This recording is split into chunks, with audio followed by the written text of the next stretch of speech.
Hello दोस्तों, मैं NC Sharma आप सभी का स्वागत करता हूं अपने यूट्यूब चैनल स्टार स्टडी 99 पे। लास्ट जो एक वीडियो हुआ था जिसके अंतर्गत मैंने आप लोगों को बीएनएस के बारे में पढ़ाया था, आज उसी टॉपिक को हम आगे बढ़ाएंगे और बीएनएस से संबंधित टॉप 20 क्वेश्चन, यानी कि आने वाले एग्जामों में जब आप बैठोगे और बीएनएस से रिलेटिव क्वेश्चन आते हैं तो ये मान के चलो जो मैं आज पढ़ा रहा हूँ वहां से आपको क्वेश्चन मिल सकते हैं।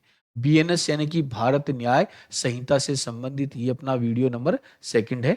तो देरी ना करते हुए टॉपिक स्टार्ट करते हैं। चैनल पर अगर नए हो तो चैनल को सब्सक्राइब जरूर कर लेना ताकि नए वीडियो की आपको सूचना मिलती रहे।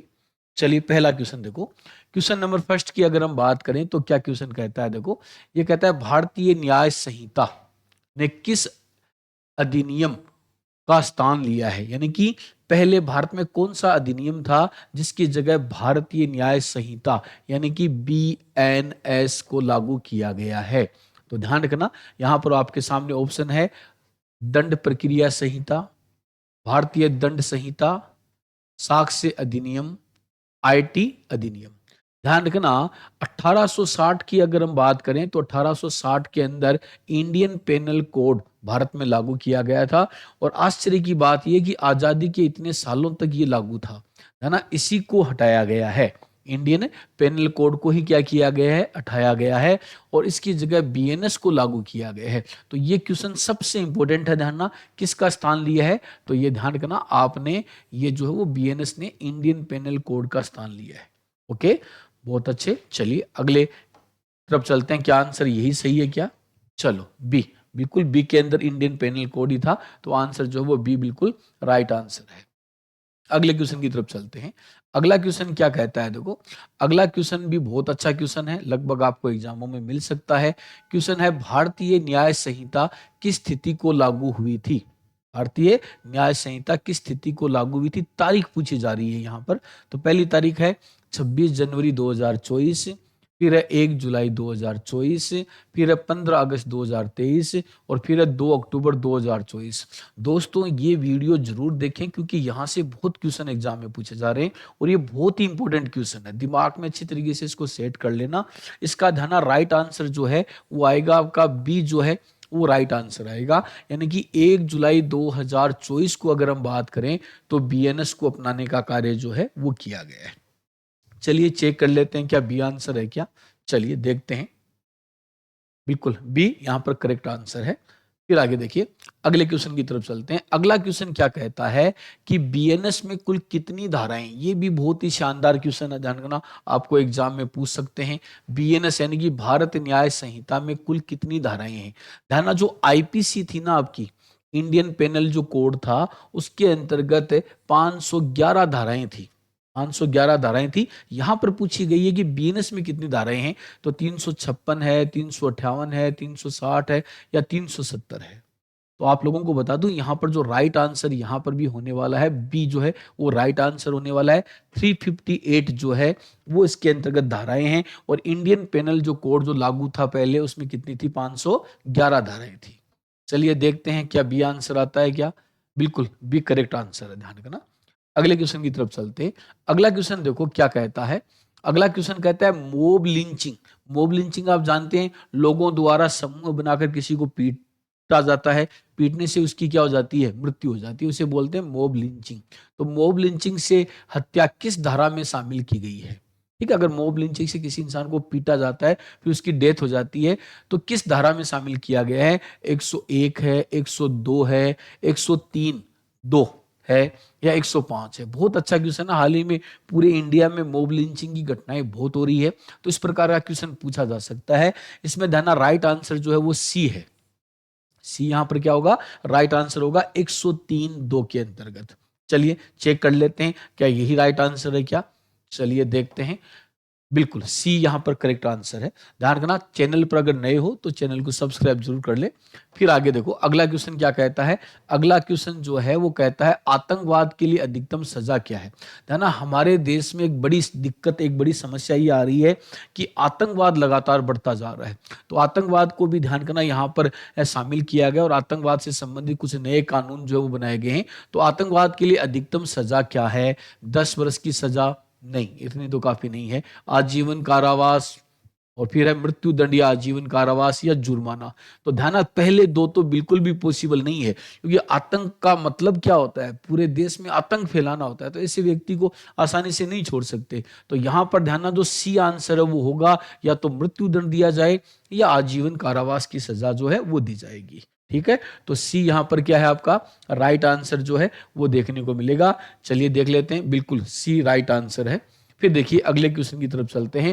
ध्यान, सभी क्वेश्चन एक से बढ़कर एक क्वेश्चन है जो आपको एग्जामों में देखने को मिल सकते हैं आने वाले टाइम के अंतर्गत। संगठित अपराध किस धारा में आता है? मतलब कोई ऑर्गेनाइज करके क्राइम करने का कार्य करता है, अपराध करने का कार्य करता है, तो वो किस धारा में आएगा? तो 109 है, 111 है, 110 है या 112 है? है ना, इसका आंसर जो है वो होगा सी आंसर होगा 111, है ना। संगठित करके अपराध करोगे तो 111 है, और छोटे स्तर पर अगर संगठित करके अपराध करोगे तो धारा 112 आएगी। उसी से रिलेटिव ध्यान रखना। अपना अगला क्वेश्चन है, चलिए इसमें देखते हैं क्या सी आंसर है। बिल्कुल सी करेक्ट आंसर है। फिर देखिए अगले क्वेश्चन की तरफ चलते हैं। लघु संगठित अपराध किसे धारा में आता है? ये अभी मैंने आप लोगों को बताया जस्ट अभी। तो लघु संगठित अपराध किस में आएगा? आपका 112 में। ठीक है, संगठित किस में? 111 और ये 112 में, यानी कि सी आंसर होगा यहाँ पर। बिल्कुल सी आंसर करेक्ट आंसर है। फिर देखो अगला क्वेश्चन बहुत अच्छा क्वेश्चन है ना। आईपीसी में राजद्रोह किस धारा में था? ना ये हटाया जा चुका है। राजद्रोह वाला जो मामला है वो अब हटा दिया गया है, और ध्यान रखना इसकी जगह अदर चीज जो है वो जोड़ी गई है। वो क्या जोड़ी गई है उसकी हम आगे बात करेंगे। तो आईपीसी में राजद्रोह किस धारा में है? तो 121 में था या 124 ए में था, 302 में था या 376 में था? किस धारा के अंतर्गत आता है? तो ध्यान, यहां पर राइट आंसर आएगा बी जो है वो राइट आंसर आएगा। 124 ए के अंतर्गत जो है ये अपराध की श्रेणी के अंतर्गत आपका शामिल था। चलो चेक कर लेते हैं क्या बी आंसर है क्या।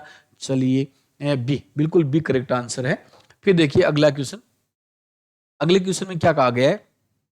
राजद्रोह के स्थान पर, राजद्रोह के स्थान पर कौन सा अपराध लाया गया? अभी मैंने आपको समझाया था ना कि राजद्रोह के स्थान पर एक नया अपराध जो है वो शामिल किया गया। राजद्रोह को क्या कर दिया गया है? हटा दिया गया है।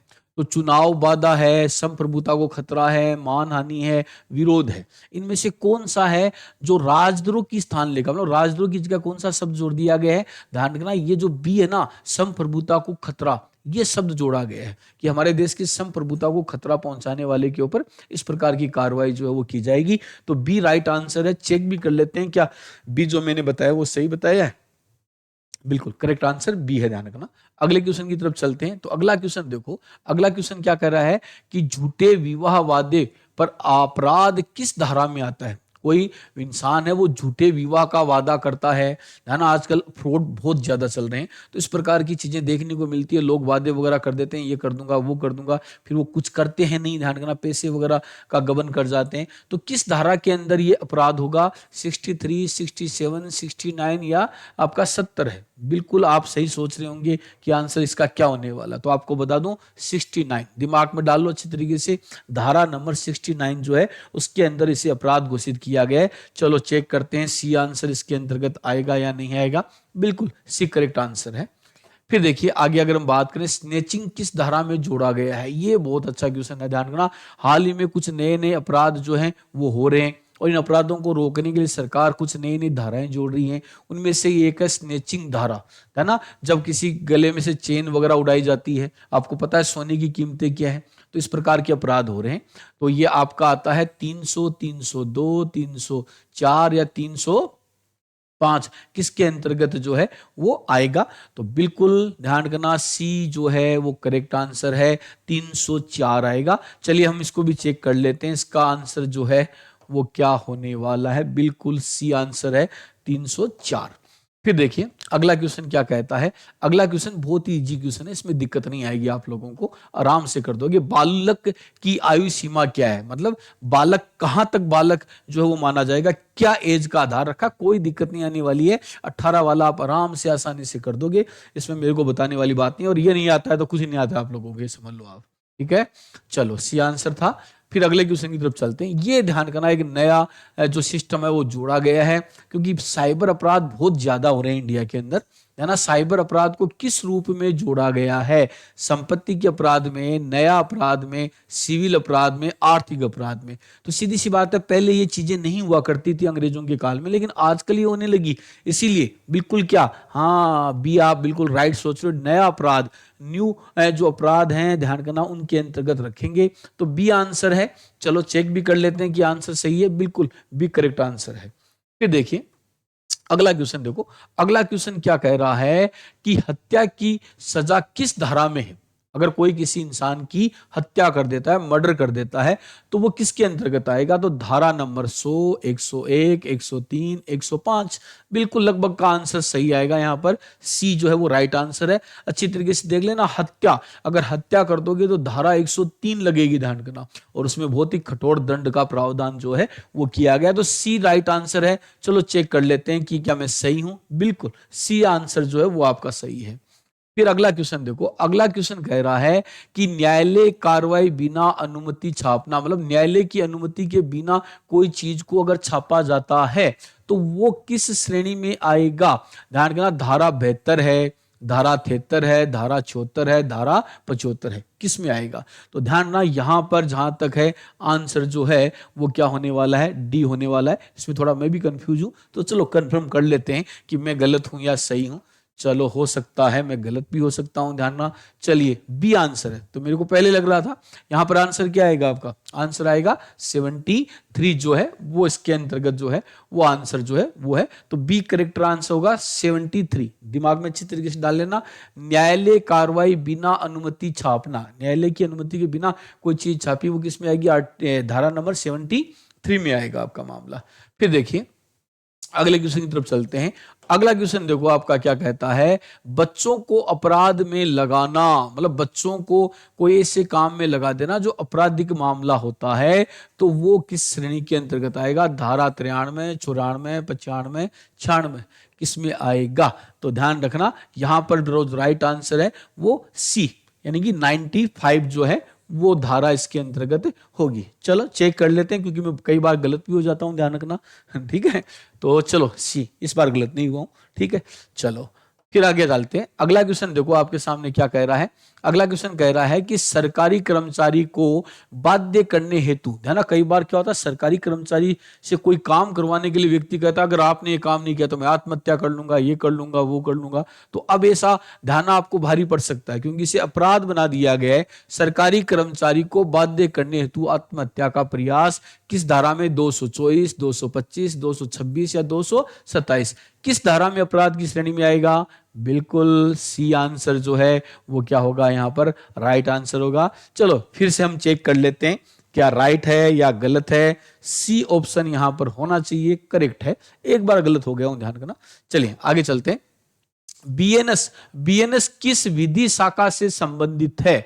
मतलब यहां पर बीएनएस की बात करें तो वो किस शाखा का भाग है? सिविल है, प्रक्रिया है, वस्तुगत आपराधिक है, और संवैधानिक है। तो ध्यान रखना, इसके अंदर जो राइट आंसर आने वाला है वो आपका आने वाला है क्या है? सी। तो ध्यान रखना, बीएनएस किस विधि शाखा से संबंधित है? तो आंसर करना आपको वस्तुगत आपराधिक के अंतर्गत करना। वस्तुगत आपराधिक जो है इसका क्या होने वाला है? आपका राइट आंसर जो है वो होने वाला है। तो सी इसका राइट आंसर है। चलिए सी बिल्कुल राइट आंसर है। फिर देखो अगला क्वेश्चन, अगला क्वेश्चन है झूठा वादा किन को शामिल करता है? ना बहुत सारे लोग होते हैं, मैं ये कर दूंगा, वो कर दूंगा। धारा आपको पता है, मैंने बताई थी ना 69 पीछे आपको बताई थी। तो इस धारा के तहत अगर आप कोई वादा करते हो तो कौन कौन से वादे शामिल है?